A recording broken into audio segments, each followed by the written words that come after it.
WDR Zeitzeichen. Stichtag heute, 18. Dezember 1984. Der Todestag des Schauspielers Rudolf Platte.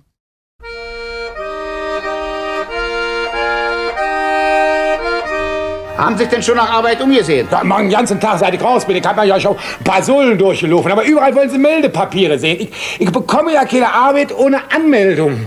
Ich brauche ja nur zuerst mal eine Aufenthaltserlaubnis. Nee, also der schlagen Sie mal aus dem Kopf. Einen stellungslosen Zuchthäusler, dem können wir hier keine Aufenthaltserlaubnis geben. Er konnte so unterwürfig blicken, dass es einem das Herz zerreißt. Wenn Rudolf Platte als Wilhelm Vogt um Meldepapiere bettelt, dann legt er in Sekunden die ganze Not des Obdachlosen bloß. Bei ihm stimmt jede Geste, wie er das Paket mit den Habseligkeiten an sich drückt, in gebückter Haltung an den Ladentüren vorbeischleicht oder sich verlegen hilflos anzubiedern versucht. Aber er zeigt auch die aufbegehrende Seite der Figur. Und dann stehst du vor Gott, dem Vater. Vor dem stehst du denn. Und der fragt dir mitten ins Gesicht: Wilhelm Vogt, was hast du gemacht mit deinem Leben? Und dann muss ich sagen: Fußmatte. Muss ich sagen. Der hat geflochten im Gefängnis. Jetzt sagst du vor Gott, Mensch. Aber der sagt zu dir: Hier weg, sagt er. Ausweisung, sagt er. Dafür habe ich dir das Leben nicht geschenkt, sagt er. Als Hauptmann von Köpenick war er eine Sensation. Keiner hat den ehemaligen Zuchthäusler Vogt so überzeugend gespielt wie Rudolf Platte in der Fernsehinszenierung von 1960. Platte war ein Schauspieler, der oft unterschätzt wurde.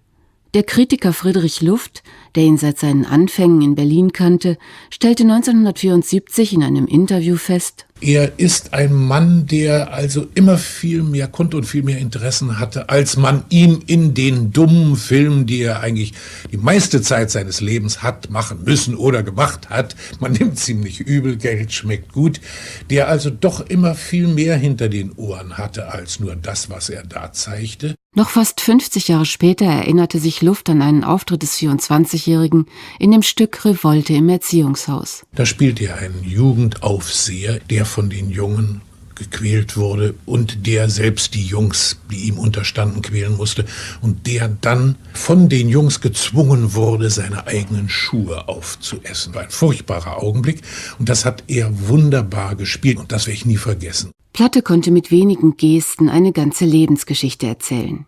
Er hat es geschafft, den kleinen Leuten, die er spielte, eine Seele zu geben. Bei aller Albernheit haben sie auch immer etwas Verwundbares und noch in ihrer Kläglichkeit eine anrührende Würde. Wie können Sie es wagen, aus der Kasse für private Zwecke Geld zu entnehmen? Wozu haben Sie das Geld gebraucht? Ich habe mir einen Strohhut gekauft. Ein Strohhut? Wozu? Es ist Mai. Bitte, ich sehe auch ein, ich hätte mit dem Kauf des Strohhutes noch 2 Tage warten müssen, aber ich habe mich so danach gesehnt. Ich habe mein ganzes Leben versucht, in den vielen flachen Filmen und Lustspielchen immer mal zu sehen, wenn es ein richtiger Mensch wäre, wieso kommt er in diese Situation? Habe mich also nie versucht zu verstellen oder komisch zu sein, sondern einfach auch diese ernst gespielt. Als Rudolf Platte heute vor 35 Jahren starb, schrieb Luft in seinem Nachruf in der Welt: Mit ihm ist der letzte wirkliche Volksschauspieler abgetreten, den Berlin hatte.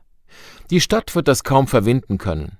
Platte wird fehlen. In der Tat, er war ein Teil des Berliner Herzens selber. Dabei war der letzte Berliner Volksschauspieler gar kein Berliner. Rudolf Platte stammt aus dem Ruhrgebiet. Am 12. Februar 1904 wird er in Hörde geboren, das zu dieser Zeit noch nicht zu Dortmund gehört. Wenig später ziehen seine Eltern mit ihm und den 2 Geschwistern nach Hildesheim, wo der Vater als Kaufmann arbeitet.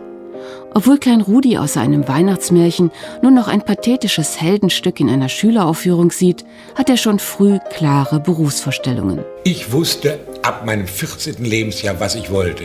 Es war überhaupt keine Möglichkeit, einen anderen Beruf zu nehmen für mich. Ich war vollkommen klar, ich werde Schauspieler. Gegen den entschiedenen Willen der Eltern verlässt er mit 16 die Schule. Ich wollte nicht wer werden.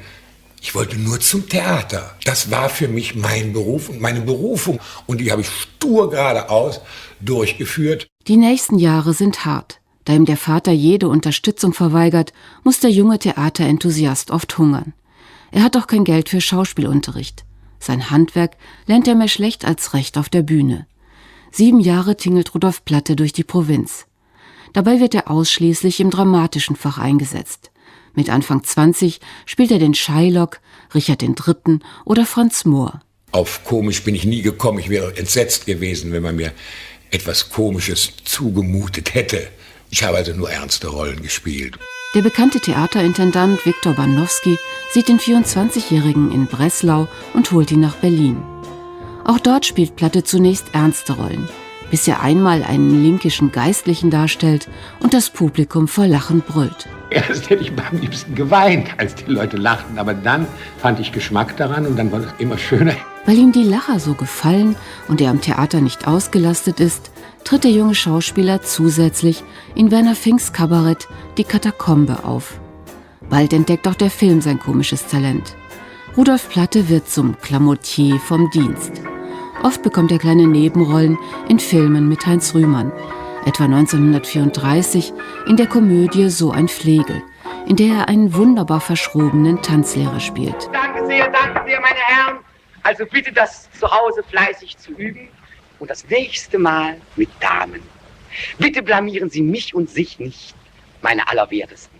Ich muss Ihnen sagen, die Damen sind Ihnen in jeder Beziehung weit voraus. Inzwischen geben die Nazis im deutschen Film den Ton an. Rudolf Platte ist alles andere als ein Parteigänger. In der Katakombe hat er sich noch über Hitler und seine Anhänger lustig gemacht.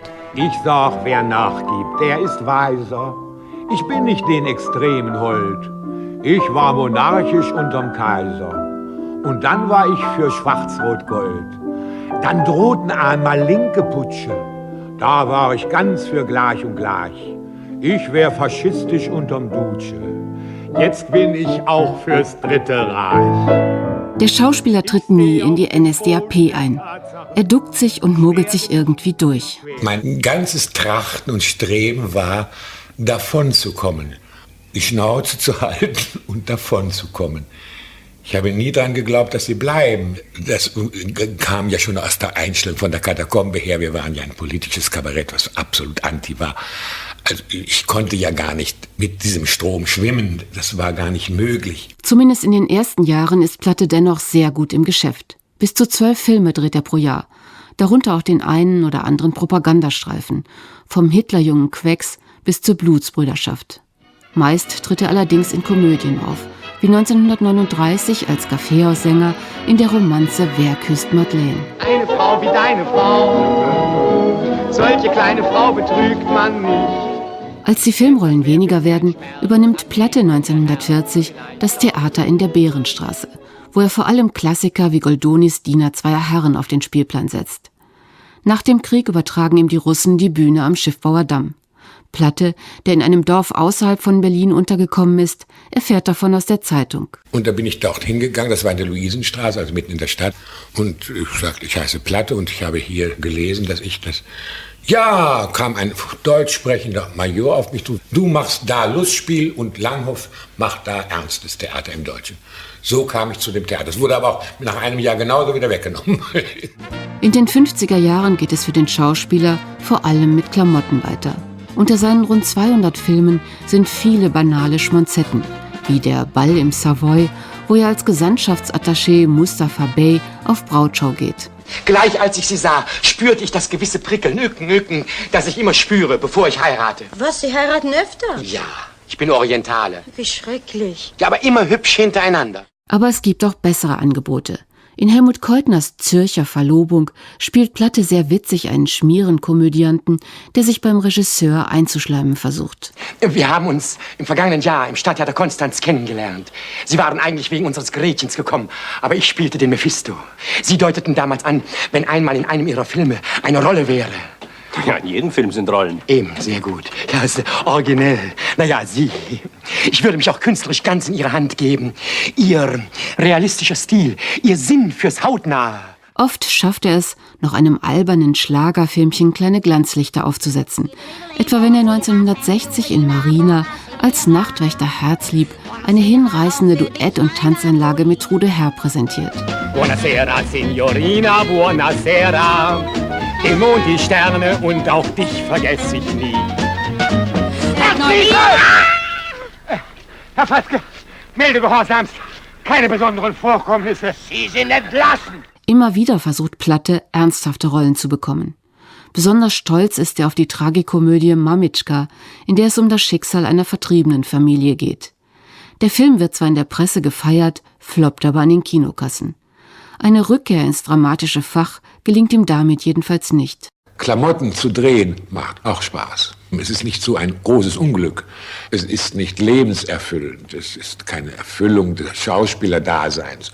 Aber ich darf nicht ungerecht sein, dass mir das etwa keinen Spaß gemacht hätte. Die Erfüllung findet er 1960. Rudolf Platte ist bereits 56, als er mit dem Hauptmann von Köpenick endlich zeigen kann, was für ein großartiger Schauspieler in ihm steckt. Keutner, der den Stoff bereits 1956 fürs Kino gedreht hatte, wollte die Rolle schon damals eigentlich mit ihm besetzen, musste dann aber den prominenteren Heinz Rühmann nehmen.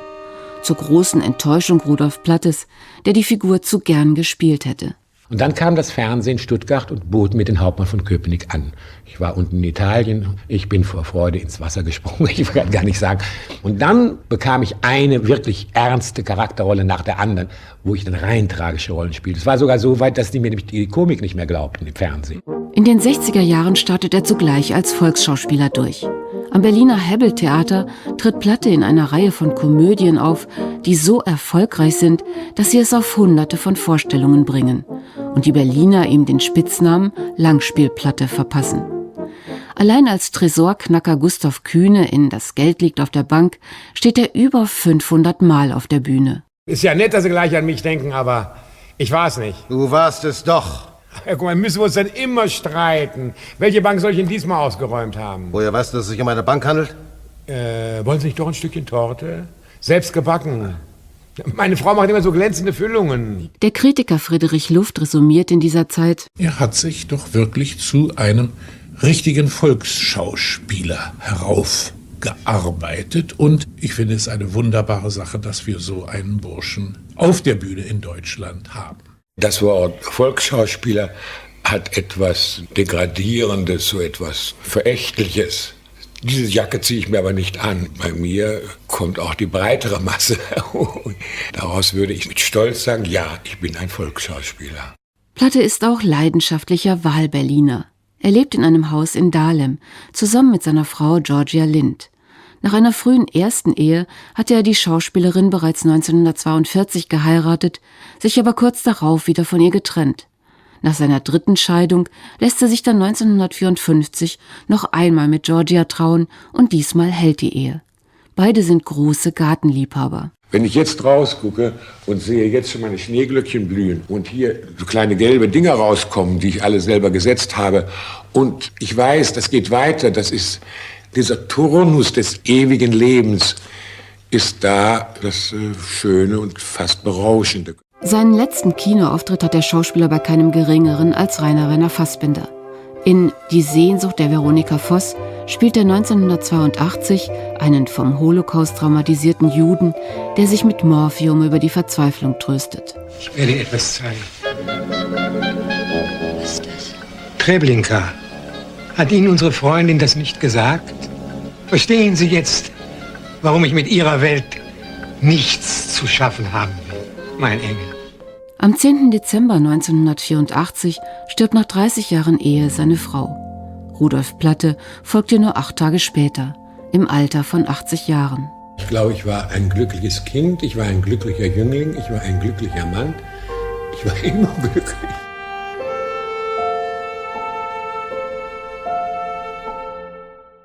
Im Zeitzeichen erinnerte Christiane Kopka an Rudolf Platte, der am 18. Dezember 1984 gestorben ist. Redaktion Ronald Feisel. Zeitzeichen morgen über den Komponisten Paul Dessau. Zeitzeichen. Täglich morgens um 5:15 auf WDR 5 und abends um 5:45 auf WDR 3. Und jederzeit hier im Netz. WDR.de